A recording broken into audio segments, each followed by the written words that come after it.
මගීන් 239ක් එක්ක අහසේදී වාෂ්ප වුණාද?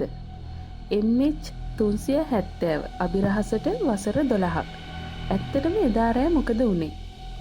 2014 මාර්තු 8 වෙනිදා කුආලාලම්පූර් සිට බීජිං බලා පියාසර කරපු මැලේසියානු ගුවන් සේවයට අයත් MH370 යානය අහස මැදදී අතුරුදහන් වුණා. GPS සැටලයිට් රේඩාර් මේ තරම් දියුණු ලෝකෙක බෝයිං 777 වර්ගයේ යෝධ යානයක් හොයාගන්න බැරි වුණේ කොහොමද? මේ ගැන ලෝකයම කතා වෙන අභිරහස් සිද්ධි සහ අලුත්ම සොයා ගැනීම ඔයාලට මේ වීඩියෝ එකෙන් අද බලන්න පුළුවන්. යානය රේඩාර් තිරෙන් මැකෙන්න කලින් නියමුවක් කිව්වේ good night Malaysian 370 කියලයි. එම පණිවිඩය දීලා විනාඩි 2කට පස්සේ යානයේ සියලුම සංවේදන උපකරණ කවුරු හරි හිතාමතාම ඔෆ් කළා. ඒ කියන්නේ මේක කාර්මික දෝෂයක් නෙවෙයි. යානයේ යා යුතුව තිබුණේ බීජිං වල උතුරට. නමුත් රේඩාර් දත්ත කියන්නේ යානය ආපහු හැරිලා පැය 6ක් තිස්සේ දකුණු ඉන්දියන් සාගරයේ මිනිස් වාසයක් නැති අඳුරු කලාපයකට ගමන් කරලා ඇති බව.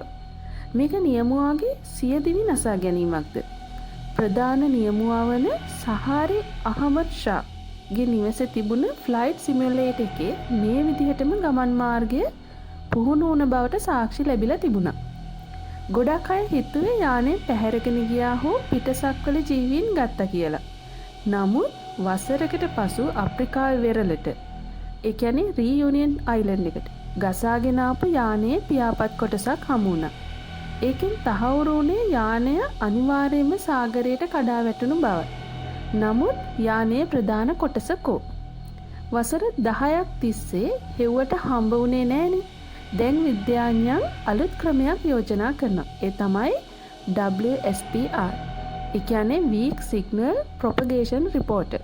යානය අහසින් යනකොට සාමාන්‍ය රේඩියෝ තරංග වලට කරන බාධාව උපයෝගී කරගෙන යානය කඩා වැටුණු නිශ්චිත ස්ථානය හොයාගන්න පුළුවන් කියලා විද්‍යාඥයන් පරීක්ෂකයන් කියනවා. ඔවුන් කියන්නේ යානය තියෙන්නේ ඕෆ්ට් රේඩියාවට බටහිර දෙසින් වූ සෙමට් ආක් කලාපයේ මුහුදු පතුලේ බවයි. යානයක් මුහුද යට හංගන්න පුළුවන් වුණාට සත්‍ය කවදා හරි මතුවෙනවා. දෙමාපියන් දරුවන් ආදරවන්තයින් 239ක් දෙනෙක් තාමත් මේ මහ මුහුද යට නිදාගෙන ඉන්නවා. ඔබ හිතන්නේ මොකක්ද? මේක නියමුවාගේ වැඩක්ද නැත්නම් කාටවත් හිතා ගන්න බැරි වෙනත් දෙයක්ද? ඉතින් පහලින් කමෙන්ට් එකක් කරන්න.